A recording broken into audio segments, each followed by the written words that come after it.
بنتي طولها 160 مواليد 2009، هل في امكانيه تطول تاني ولا لا؟ 2009 يعني عندها 16 سنه. بنات عندنا مشكله جد كبيره في البنات.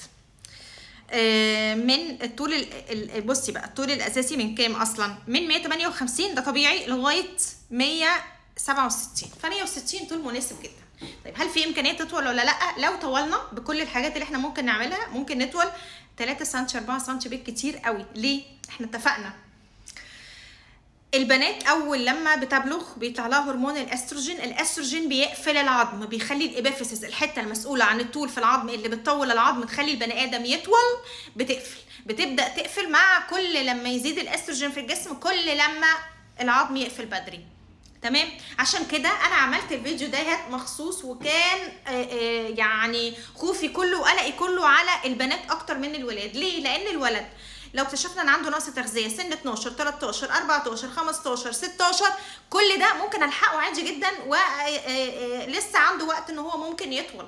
انما البنت لازم ابقى مركزه سن 9 سنين، ابقى مركزه معاها.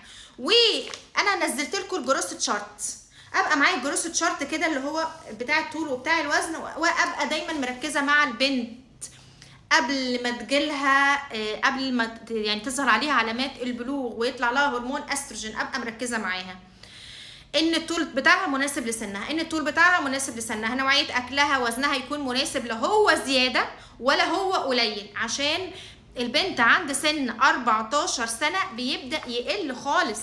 شايفين؟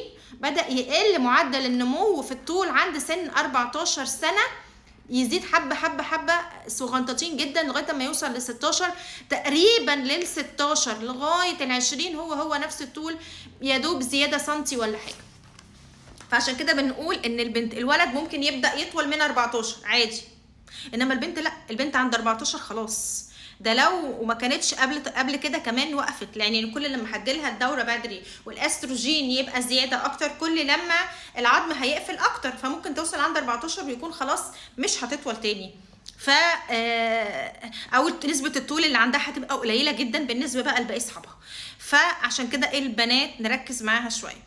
فانا هنزل لك تمارين الاطاله اعمليها مفيش مشكله، ممكن ناخد زنك وممكن ناخد مكملات الارجينين، الاثنين مع بعض ممكن ناخدهم في التشيكس جروي 10 سم بعد الغداء، وتاخد فيتامين د بتاعها والكالسيوم وتعمل تمارين اطاله.